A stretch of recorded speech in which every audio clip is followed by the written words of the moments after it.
Hello， 大家，今天呢又是一期以聊天为主的聊天视频。我也是因为就自己刚过完情人节，这样就是有一些感触吧，想要跟大家聊一聊关于我对感情关系的一些看法，包括我自己个人的一些感情经历。不过我会在视频的结尾放一个非常简短的约会 vlog，如果你们感兴趣的话，也可以直接跳到结尾去看。我在这里就想跟大家分享一下我自己的恋爱经历吧。我其实从中学的时候就开始有了恋爱经历，因为我是80后嘛，然后在我中学的时候，那个时候其实还是被认为是早恋的。我不知道现在的学生家长是怎么面对就是自己的孩子在就是初中啊、高中啊开始恋爱这件事情，但是我那个时候由于恋爱这件事情，家长会对我感到非常失望，然后老师呢也会经常找我谈话。但是现在的我去回望我自己原来的这些经历的时候，我其实挺感谢我当时做了这个决定的，因为我觉得无论这个结果是圆满还是散场，我们都能在当中收获非常非常多的成长。青春期的爱情是非常非常单纯的，你们彼此的感情基本上就是建立在对对方最单纯的喜欢这个层面上。其实除了学习，是没有任何特别重要的社会责任是压在你的肩膀上的。我觉得不论是像他给你买一个早餐呀，或者说是通过同学给你传小纸条，你都会觉得就是这是一件特别特别浪漫的事情。但是在成年之后呢，爱情的长久是非常非常难仅仅维持在对彼此的一个相互喜欢的这么一个单纯的层面上的，因为你拥有了更多的社会责任。如果在别的方面你们没有办法契合的话，这段感情关系也是非常难维持下去的。我其实在遇到Dan之前结束了一段4年左右的感情关系吧，然后我和前任呢是和平分手。我觉得分手的原因可以说有很多，但是也可以说只有一个，就是不爱了。那个时候我现在有的时候还会回想起来，他之前会经常问我这句话，就说为什么觉得在我眼里看不到对他的爱意。我觉得可能那个时候我还没有意识到吧，但是我的眼睛已经很诚实了。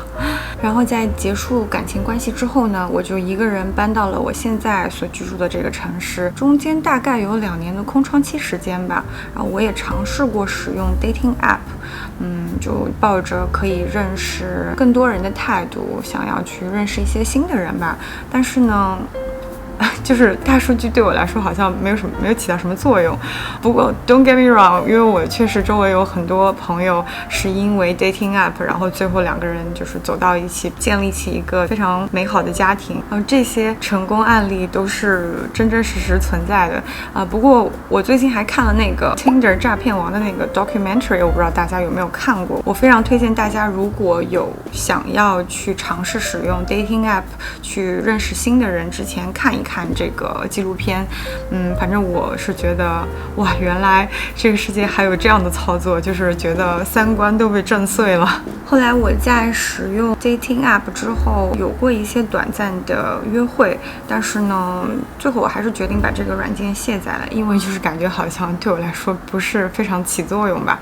也是在这个卸载软件的前后吧，我认识了 Dan。我们呢是在朋友的婚礼上认识的。我们当天的相处可以说是非常之短暂，再加上后来就疫情了，我后来回国了一段时间，然后我们彼此之间并没有留下一个联系方式。但是呢，就是即便我们没有留联系方式给彼此吧，还是会觉得双方对彼此之间都留下了一个特别特别深的印象。我在回国期间，我也不知道他从哪里找到了我的 Instagram， 所以从那个时候开始，我们就在网上会就是有一些聊天，但我们俩就是通过文字聊天，简直就是太弱了，2个人都非常的官方，反正就是聊天聊地，就是不聊感情问题。不过虽然我们的聊天内容不是说那么的直接，但是你还是可以透过一些细节能够感受到对方是一个怎样性格的人。举个例子吧，比如我们在朋友的婚礼当天聊得有过 comfort food 这件事情，我们俩都挺喜欢那种非常温馨的小饭馆的。然后因为我是刚刚搬来温哥华，我对这里其实不太熟悉我那个时候就有问他，就是他觉得哪些餐馆是比较推荐的。然后后来我们在网上聊天的时候呢，他就忽然提起这件事情，并且就是列了一个非常详细的清单给我。然后我当时就是有2个感受，第一就是觉得原来我说的话他都还记得。第二个就是会觉得他是一个非常非常细心的人。然后再之后呢，我回到温哥华之后呢，我们也就非常自然的就在一起了。我记得之前就有人问过我，就是理想的感情关系的状态是怎样的，然后我当时的回答就是，我希望2个人在一起的相处是非常舒适的，就即便我们2个人在同一个空间当中不说话，也不会感觉到尴尬。所以呢，我在看《半熟恋人》的时候，我是比较站巴啦啦 CP 这个阵线的，因为我觉得罗拉跟王能在一起的，他的那个状态特别特别的自然。就如果说你和一个人相处，但是你说的每一句话都需要非常谨慎，包括需要通过对方的反应来决定你是不是接着说下去的话，我觉得这样的相处模式太辛苦太累了。因为我觉得在一个理想的感情关系当中，舒服做自己对我来说是 No.1。 如果说你现在问我用6个字来形容我现在的感情关系的话，我觉得是尊重、舒适、快乐，就是这6个字吧，能够概括我现在的一个感情状态。因为我们其实算是疫情当下的情侣，因为疫情加上 work from home， 我们在一起的时间增加了很多，所以其实也是在相对应短的时间之内吧，感觉就是加速了对对方的了解。其实说实话，我是觉得我也是在30加的年纪才感觉到有一个肩膀给你靠是怎样的感觉，就是那种无论如何你都会知道他永远都在那个地方支持你。也是再举个非常日常的例子吧，我是前天的晚上快睡觉之前突然看到消息说我下个月回国的航班被取消了，因为我基本上每天都在关注这个消息，最近不是很多航班都熔断了嘛，然后呢我就给他发了个信息告诉他我航班被取消了，大概没有过3秒钟吧，啪，他一个电话就打回来了，就问我说我在哪儿看到了这个消息，确不确定这个消息属实。然后他就开始在网上给我找有没有合适的航班，要怎么改签，就是这种非常非常具体的东西。我其实当时觉得挺感动的，其实这样的事情真的有太多了，我感觉我举例也举不出来，但是虽然嘴上没有对他说吧，但心里就是觉得非常非常的感谢。就非常非常多生活当中的小事，比如说如果他在我之前用的冲牙器，那他用完之后一定会把我的那个冲牙头给我安装好，然后把那个冲牙器蓄好水，就方便我之后去使用。其实我觉得真实的生活当中，也许不需要那么多次的就是口头的去阐述我爱你，如果每一个很小的细节都能够做到我爱你，我觉得这是一件非常令人感恩的事情。然后前几天我们俩也是在聊感情关系的问题嘛，就我们其实都认为一段新的可持续的恋情其实都是对之前恋情的一个 upgrade， 但这里的这个 upgrade 指的其实不是有关于这个人的外貌呀，或者说他的社会标签的一个提升，更多的是指的是你们在一起的一个能量关系。比如说你们在这段恋情当中有没有因为对方变成一个更好的自己，或者说你有没有因为对方得到了更多的非常正面的成长，类似于这一类的。好了，我唠叨了这么久，真的其实也是有感而发，就是觉得无论你经历过什么吧，还是不要放弃爱这件事情。我觉得爱是一件非常美好的事情，也许你过去的感情关系是比较坎坷，或者说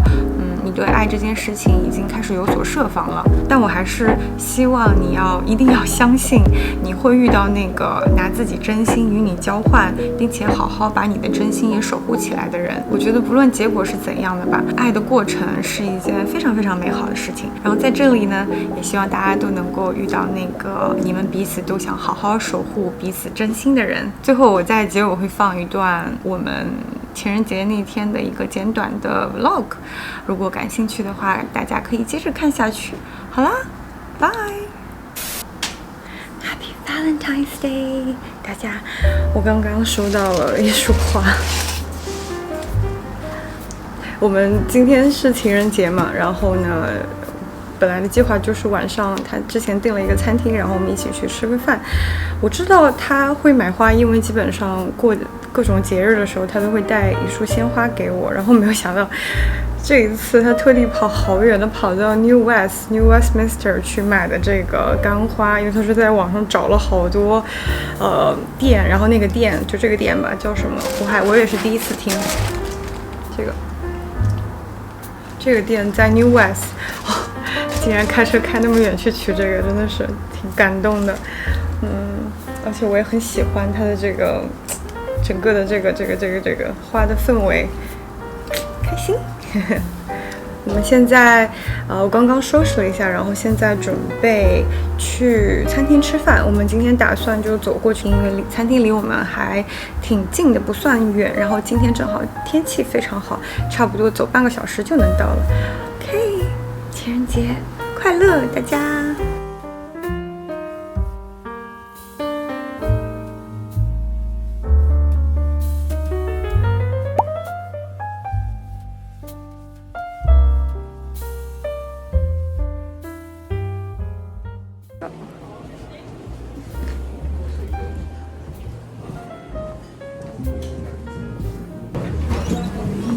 ！Patio's nice. Hi. Hi. I like how they have a flower on the table. That's kind of cute.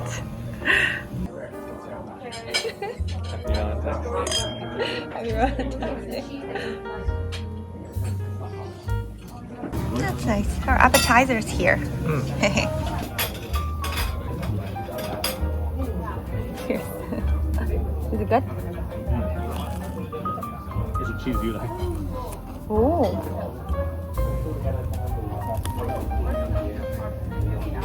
I think this might be gorgonzola because I could actually eat this. That's so good. Blue cheese is a little bit too. You don't like blue cheese, right? A little bit. But can you take it? No. Yeah, it's pretty sweet. It's good.